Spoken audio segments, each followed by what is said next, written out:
Cooperative बचाव के संयोजक श्रवण कुमार जी, पेशे से अधिवक्ता हैं श्रवण कुमार जी। जो आपने शिकायत करी है, जो कि न्यायिक प्रक्रिया की पूरी जानकारी आपको है, तो कहाँ कहाँ शिकायत करी आपने?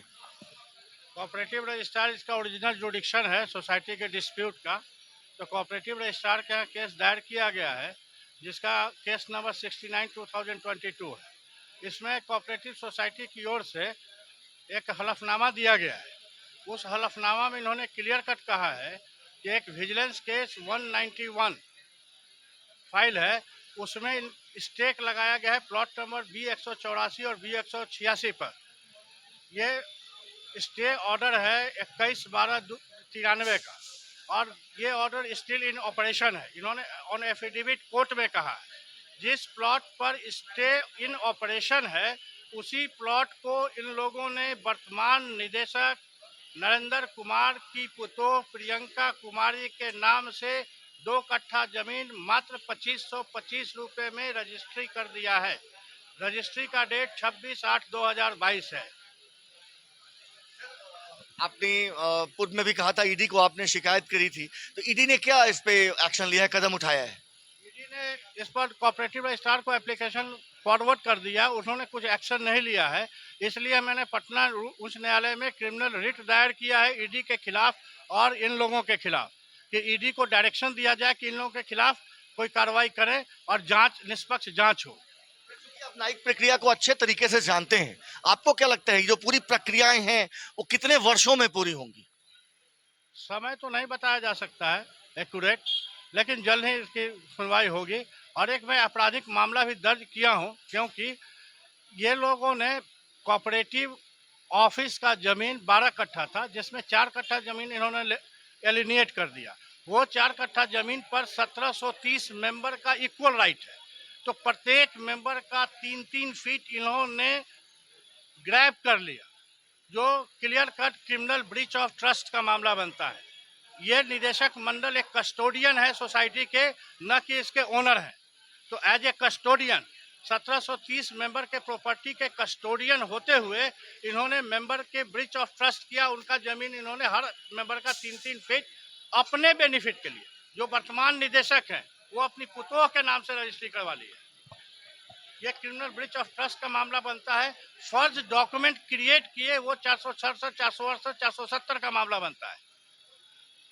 इसके तहत इन लोग को पनिशमेंट होगी। सीजीएम ने इस पर संज्ञान लेते हुए, लंदन सीजीएम ने संज्ञान लिया है और 23/8/2023 को पुलिस इंक्वायरी का आदेश दिया है। अब पुलिस इंक्वायरी होगी, उनका क्या रिपोर्ट जाएगा, उसके बाद उसके अनुसार हम लोग कार्रवाई करेंगे। ये है कि ये जो पार्टी पीपुल्स कोऑपरेटिव सोसाइटी है कंकड़बाग की, ये एक हिस्टोरिक सोसाइटी है। एक ज़माने में इसको एशिया का सबसे बड़ा कोऑपरेटिव और सबसे बड़ा कॉलोनी के तौर पर डेवलप किया गया था।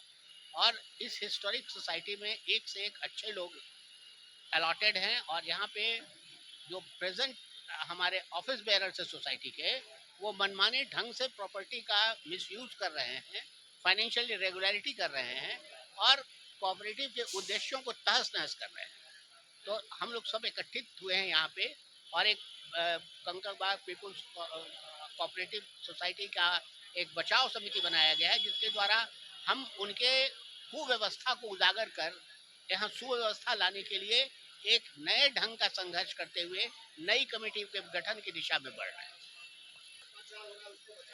देखिए, हमारे जो इस समिति के संयोजक हैं, उन्होंने ऑलरेडी कई केसेस दायर किए हैं सीजीएम के कोर्ट में और माननीय पटना उच्च न्यायालय में रजिस्ट्रार कोऑपरेटिव्स के यहाँ। और उसके द्वारा हम लोगों ने इन बिंदुओं को हाईलाइट किया है, क्योंकि स्पष्ट है कि कोऑपरेटिव के अपने जो लैंड हैं, जो किसी को नहीं दिए जाने हैं, जो कार्यालय से अटैच लैंड है, उस लैंड को भी इन्होंने ऑफिस बेयरर्स ने अपने रिश्तेदारों में बांटना शुरू कर दिया। और ये महज 22,000 या 2,200 रुपये के राशि में बांटा जाता है। और ये 2-2.5 कट्टे का प्लॉट ये 22,000 रुपये में दे दिया जाता है, 2,500 रुपये में दे दिया जाता है। सर, जैसा कि हमारी जानकारी है, 2500 रुपए में अगर कोई प्लॉट लेता है तो गवर्नमेंट के मुताबिक रजिस्ट्री नहीं हो पाएगी, तो रजिस्ट्री हो कैसे गई? इसमें भी हमारे कोऑपरेटिव के लोग जाते हैं, उनका दायित्व बनता है कि वो रजिस्ट्री इसको कराएं। और अगर 2,500 रुपया जो आप कहते हैं कि एक सर्किल रेट होता है, उस रेट से कम में नहीं हो सकता है। तो अगर सर्किल रेट के हिसाब से किसी तरह का ये फ्रॉड होता है तो ये राशि हमारे यहाँ जमा नहीं होती। और ये अपने आप एक बहुत बड़ा फ्रॉड है, क्योंकि जहाँ पेपर ट्रांजैक्शन 2500 का दिखाया जा रहा है और अगर 25 लाख लिया जा रहा है तो ये अपने आप एक बहुत बड़ा फ्रॉड है। इसकी जानकारी सहकारिता विभाग को या कोऑपरेटिव रजिस्ट्रार को दी गई? जी हाँ, बिल्कुल। हमारे श्रवण बाबू जो संयोजक है उन्होंने व्यक्तिगत तौर पे और हम लोगों की तरफ से भी कोऑपरेटिव रजिस्ट्रार को लिखित आवेदन दिया है। इस पे जांच कमेटी का गठन हुआ है, जांच कमेटी ने अपना प्रतिवेदन दिया है और कमेटी ने भी कहा है कि सब कुछ राफ साफ नहीं है। और ये तो भ्रष्टाचार की बात है। भ्रष्टाचार तो एक ऐसा नासूर है जिसको हम लोग आज पूरे देश में समाप्त करने के लिए राष्ट्रीय स्तर पर अभियान चला रहे हैं। लेकिन साथ ही साथ यहाँ की डे टू डे जो प्रॉब्लम्स हैं उसकी ओर कभी भी हमारी कोऑपरेटिव सोसाइटी कॉन्शस नहीं हुई है, उसके प्रति अवेयर नहीं हुई है। कोई यहाँ वेलफेयर प्रोग्राम नहीं चलता है, किसी का कोई कल्याण नहीं होता है, कोई फ्री मेडिकल शिविर नहीं है। पटना एक ऐसा जगह है जहाँ की पूरे बिहार से लोग आते हैं, लेकिन पटना इस कोऑपरेटिव सोसाइटी के द्वारा किसी भी व्यक्ति को कोई पब्लिक हेल्थ प्रोग्राम नहीं दिया जा रहा है।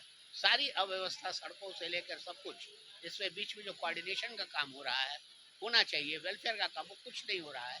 भ्रष्टाचार तो मूल मुद्दा है, लेकिन ओवरऑल इम्प्रूवमेंट वर्क कल्चर का कैसे किया जाए, इसके लिए भी हम लोग आज इकट्ठे हुए हैं और आगे लगातार इकट्ठे। सर, इसके खिलाफ अगला कदम आपका क्या है? अगला कदम तो पहला जन जागरण और इसके बाद जो कोर्ट का जरिया होता है। इन दो मुद्दों के बाद हम इसको वाइडर पर्सपेक्टिव में लाने के लिए बड़ा जन आंदोलन करेंगे और सरकार को बाध्य करेंगे कि वो यहाँ कार्रवाई करे और दोषियों को सजा दे। इसकी कागजी कार्रवाई हो चुकी है, आपने किया क्या? जी, ऑलरेडी हम लोगों ने कोऑपरेटिव डिपार्टमेंट को कंप्लेन दिए हैं, उस पर जांच बैठा है। पटना उच्च न्यायालय में भी आवेदन दिया गया है, उस पर भी कुछ आदेश पारित हुआ है।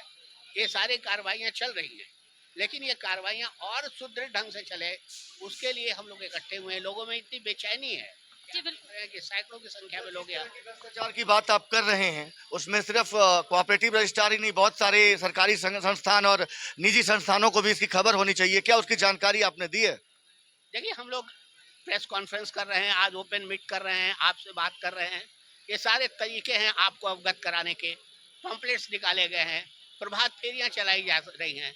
एक लोकतांत्रिक ढंग से मुखर प्रतिरोध जो हो सकता है, मुखरतम जो प्रतिरोध हो सकता है, उसकी हम लोग तैयारी कर ही नहीं रहे हैं। हम लोग वाकई में उसको कर भी रहे हैं और आगे भी जो भी समय और स्थिति की मांग होगी उसके अनुसार कदम उठाने के लिए। व्यक्तियों का नाम लिया जा रहा है दोषी के रूप में, उनका अगर स्तर देखा जाए तो बहुत ऊंचा कद है। कब तक सरवाइव करेंगे आप? देखिए, कद किसी का भी ऊंचा हो, कानून के नजर में सभी समान होते हैं और कानूनी समानता ही हमारा एक नैसर्गिक अधिकार है। सर, आपको क्या कानून पे भरोसा है, विश्वास है आपको? हिंदुस्तान का कानून एक ऐसा कानून है जो देर भले कर सकता है लेकिन अंधेर नहीं कर सकता है। कई बड़े बड़े राजनेता जेलों में बंद हैं, इससे बड़ा प्रमाण क्या चाहिए? अब किसी को शर्म नहीं आती हो जेल जाने के बाद, उसका कोई निदान कानून के पास नहीं है, लेकिन कानून पर पूर्ण आस्था है।